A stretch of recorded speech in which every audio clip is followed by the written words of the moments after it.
Hello, magandang umaga, magandang tanghali, magandang hapon, magandang gabi. Kung nasaan man kayo ng dako ng mundo, kung naligaw na naman kayo sa video na 'to, maraming salamat. Alam niyo kung bakit ko gagawin na naman 'tong content na 'to, dahil natuwa ako kasi sabi ko nga sa inyo, katuwaan ko lang 'to. Hindi ako professional na nagre-review or nagko-comment or nagbibigay ng mga opinion. So, natuwa ako kasi merong dalawang additional subscribers at meron akong 8 subscriber. Maraming salamat. Oy, kahit 8 lang 'yan. Ang mahalaga may nakapansin at naka-appreciate ng ginawa ko. So, para lang magpasalamat kaya ginawa ko 'tong, content na 'to ngayon. So, hindi ko na patatagalin, nandito ako para pag-usapan natin or magbigay ng kaunting, thoughts para sa series ng Marvel Studios na The Falcon and the Winter Soldier. So, simulan natin. Ah, Falcon and the Winter Soldier, no? Ah, Ngayon, nakalimang episodes na tayo, no? At hanggang 6 lang 'yan. And then next week yung final episode. So gusto ko lang sabihin, ah, sobrang gusto ko yung series na 'to. Kung bakit, mamaya tatalakayin natin. And sa mga nababasa ko, sa mga comments, sa Facebook, sa YouTube, ganun, maraming hin may mga ilan-ilan na hindi nagustuhan kasi mabagal ko na yung story and kaunti lang ang action at walang walang mystery effect na katulad ng sa WandaVision. Sa WandaVision, noong time na yun, naalala ko, sobrang ang dami rin nagko-complain. Kasi kulang daw sa action scenes, walang mga labanan, mga ano. Eh, sa bandang huli, ah, marami pa rin nanood. Tulad ngayon, iba naman yung team ng The Falcon and the Winter Soldier, di ba? So, hindi man siya katulad nung sa WandaVision na may pabitin ng mga mystery effect. Dito kasi, simple lang naman yung premise ng story. No? Merong bad guy, may good guy, and merong mission si Falcon and si Bucky na masugpo yung nangyayaring mga crime, 'di ba? So, dito sa mga nagko-comment na yun, okay lang yun kasi eh, ang bawat movie naman, movie or mga series is subjective. So, kanya-kanya tayong opinion. Ang, ang kagandahan is napag-uusapan, di ba? Nagiging relevant pa rin yung mga gusto nating palabas. Tulad nga ng The Falcon and the Winter Soldier. Nagustuhan ko sa Falcon and the Winter Soldier sa series na to is yung story. Yung story kung paano nila i-build up, paano sila napunta sa point na to. So, bago yon ito muna, then conclusion. Parang WandaVision lang din, 'di ba? And dahil sa sa story nga na to, is nabibuild up yung character si Falcon, si Bucky, Zemo, 'di ba? And si John Walker. May mga pinagmumulan yung mga actions nila at may mga reason kung bakit nila ginagawa 'yon. And at the same time, yung mga beloved character natin na si Falcon and si Winter Soldier, ganun na rin sila. Sharon Carter, hindi masyado kay Sharon Carter, pero especially kay Bucky and kay Sam, is nag-delve talaga sila dun sa mga side story nila sa buhay, di ba? Maliban sa mga, napapanood kasi natin sila sa mga team-up movies nila tulad ng Avengers, Civil War, di ba? So, ito, makikita mo yung serious side nila. Hindi serious side pero yung mga struggle nila sa kanya-kanya nilang buhay. Tulad na nga lang ng yung yung kay Falco na nagtatry sila ng sister niya na mag-loan sa bank para ma-save yung family business nila. Alam mo yun, yung doon mo makikita na katulad lang din natin sila, hindi porke superhero sila, 'di ba? Na ayan, mapera, siguro nagkapera lang naman sila noon o sumasahod lang sila noon dahil o may income lang sila noon dahil kay Tony Stark or sa kung may support ba ng government. Hindi natin alam, pero 'di ba? May struggle din sila sa buhay nila katulad din natin. Ganun din si Bucky. siya yung sabi nga nila yung man of out of time, parang gano'n. Na ngayon wala na siyang family. 'Di ba, naghahanap siya ng kasama sa buhay at yung time na after ng blip is nagkaroon siya ng pardon sa US government and obligado siyang mag-attend sa parang psychiatric session na nun, 'di ba? And may mga rules siyang dapat sundin, ganun gano'n. And andun din yung struggle niya, 'di ba? Andun yung hindi porke superhero sila, may wala na silang problema or hinaharap na personal issues, parang gano'n. So, ayun, hindi lang din sila Bucky and si si Sam, andun din si Sharon Carter na after ng after niyang maging runaway, after ng event ng Civil War, parang wala nang pumansin sa kanya, wala nang tumulong sa kanya.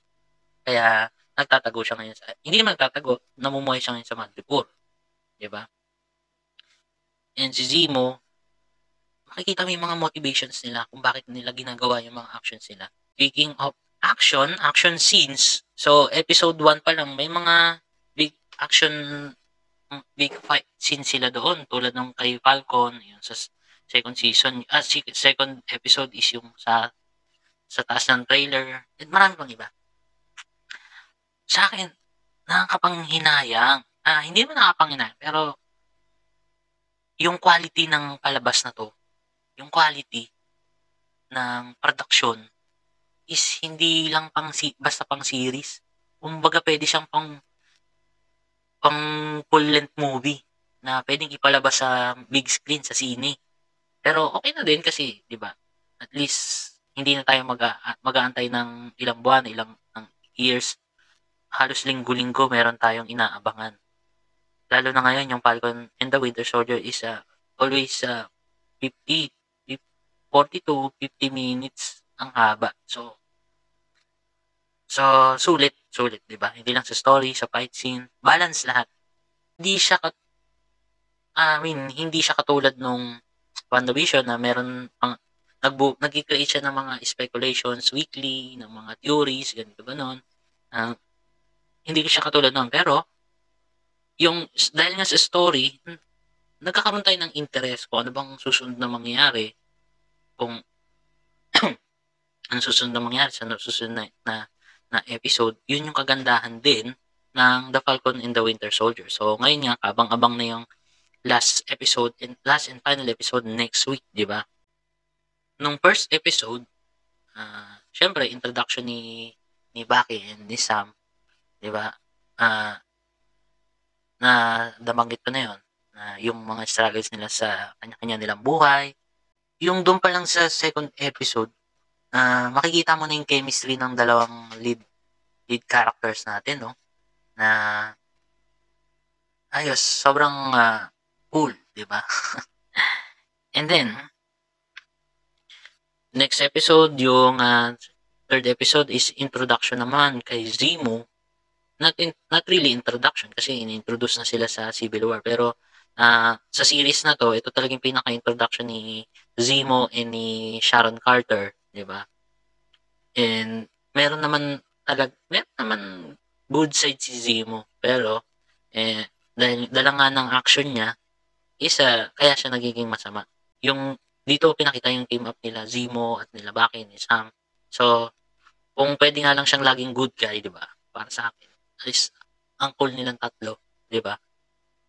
And next episode is more on John Walker and the Plug Smashers.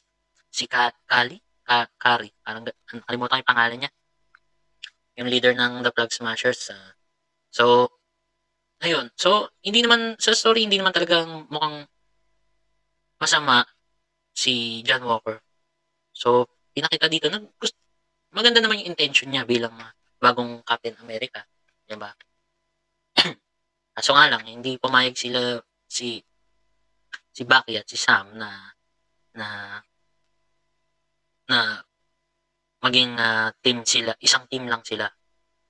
Makikita kasi doon yung pagiging leader-leaderan ni John Walker, di ba?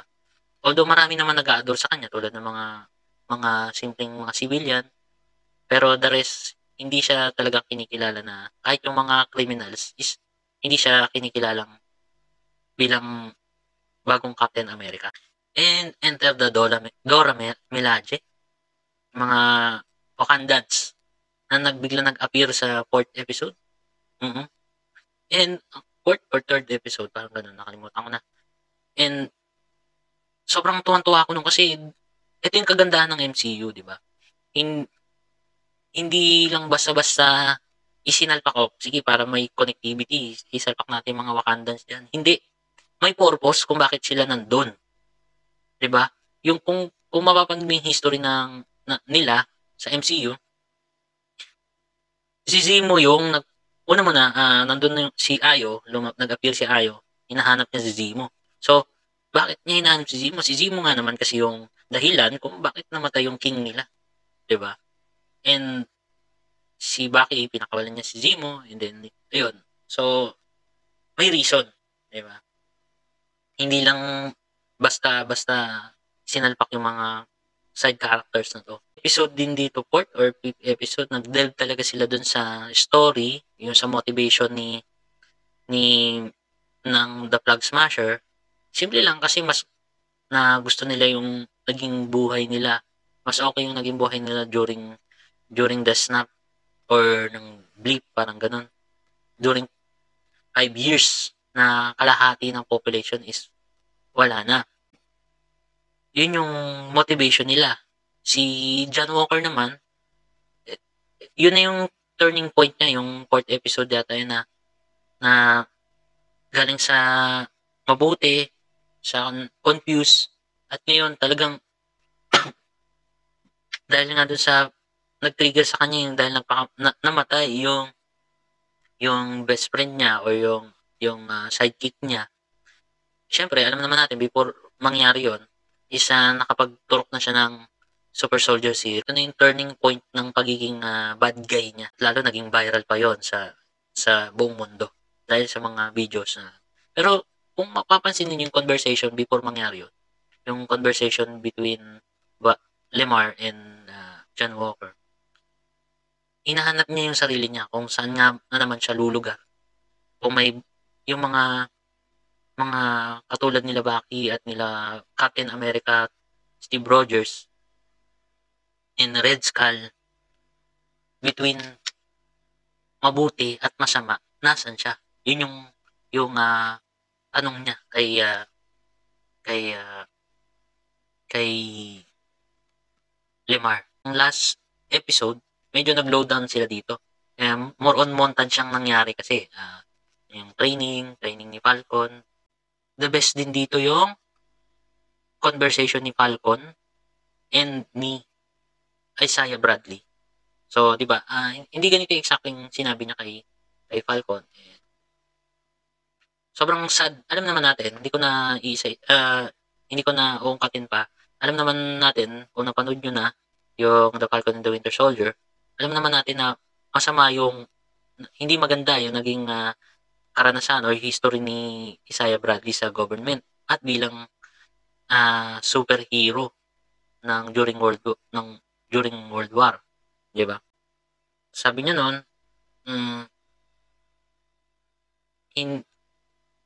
hindi sila papayag na magkaroon ng Black Captain America, 'di ba? Pero alam naman natin na si Falcon talaga ang dapat na next na Captain America. I'm sure gagawa nila ng magandang story yon. Hindi lang basta, Captain America ka na. Isa lang to sa pwedeng at the end of this season, ito yung maging triumph niya na siya yung first Black Captain America, di ba? And meron siyang pwedeng patunayan at kanino. Kung hindi lang sa buong mundo, o sa sarili niya at kay Isaiah Bradley. Yun ang pwede niyang maging motivation sa huli na maging proud sa kanya si Isaiah Bradley. Di ba? Pwede niyang patunayan doon. So, hindi ko sinabing yun ang mangyayari, pero yun yung magandang pwedeng outcome sa story na to, di ba? Hindi naman basta binitawan yung mga words na yun, na salita na yun. Kung walang kung walang magiging impact or walang meaning bandang huli para sa main characters natin, no? Yung cameo. Sinasabi nila ito si Contessa Valentina Alegre de Bontain. Hindi ako nagbabasa ng comics, ha. Hindi ako bihasa sa mga lahat ng side characters ng Marvel. Pero may mga nabasa ko, si si si Val or si Allegra Valentina de Fontaine is dating sa comics is member ng Shield and naging love interest din ni Nick Fury, naging Madam Hydra din siya. So siguro yun yung I'm sure malaki ang magiging role nito dahil tinignan ko sa internet na dapat lalabas siya una siyang lalabas sa Black Widow movie. Which is dapat yung Black Widow is, kung matatandaan nyo, siya dapat yung mag-kick off ng phase 4 ng MCU. Last year, dapat papalabas siya ng May. Bago yung Winter Soldier, bago yung WandaVision, bago yung, yun, bago yung Loki. Kung sinasabi ng cameo siya, kung siguro napanood natin yung Black Widow and malaki yung role niya doon at importante, siguro iba yung mapipil natin nung lumabas siya dito sa last episode na to, no? Kaso ngayon, hindi lahat ng kakilala sa kanya, kaya walang masyadong impact, walang masyadong effect. Pero, nagkaroon tayo ng question kung sino at bakit siya nandun. And napaka-intriguing ng naging conversation niya with John Walker. I'm sure, hindi lang ito yung last na appearance ni John Walker at ni Val. I'm sure malaki ang magiging role niya sa future installment ng MCU, ng movies or series. So, expect na rin natin siya na lalabas siya sa movie na Black Widow. So, last episode niya, no, yung last part is, yung Flag Smashers is ready na sila to attack the GRC conference, and kasama nila si Batroc. Kung matatanda niyo, si Batroc nag-appear siya sa first episode and nakalaban din siya ni Captain America sa movie na The Winter Soldier. So, ayun, syempre, sino pa bang mag-i-stop sa kanila kundi ang mga bida nating si Bucky and si Falcon. And sana, maraming rumors din na lumalabas na si Sharon Carter, ano nga bang ang role niya doon is kung siya ba talaga yung si yung power broker. Malalaman natin yun. Kasi last episode is nakita natin kausap ni Sharon Carter si Batroc. Which is si Batroc allied din ng The Flag Smashers, 'di ba? So may mga negotiation sila sa isa't isa. Hindi natin alam. So sana, I'm sure i-reveal nila 'yun next episode, and final episode, no? So ayun, para sa akin, ayoko sanang si Sharon yung power broker, sana ibang character naman. O kung si Sharon lang din naman yung okay lang din naman. Basta ma-justify nila sa atin kung bakit niya sa atin na kung bakit niya ginagawa yung mga bagay na yun, di ba? And si Zemo dadalhin ng mga Dora Milaje sa The Raft. Kung matatandaan nyo, yung The Raft, yan yung kung saan kinulong si Hawkeye, si Sam, si Ant-Man, si Wanda sa movie na Captain America Civil War. And yun yung lumalabas sa dagat na may gano'n, may bilog, parang dome. And na hinahawakan ni General Thunderbolt Ross. So, sabi nila sa comics is minsan may mga nababasa ako sa comics na member din ng the Thunderbolt si Zemo. Parang team up to ng mga super villains sa Marvel Comics, no? And isa doon si Zemo and leader nila si Thunderbolts. Kaya tinawag siguro na the Thunderbolts yung mga yun. I'm sure may niluluto silang future story dito. And masaya ako dahil buhay si Zemo at gusto ko yung character niya sa naging takbo ng The Falcon and the Winter Soldier. Sana makita pa natin siya sa future installment.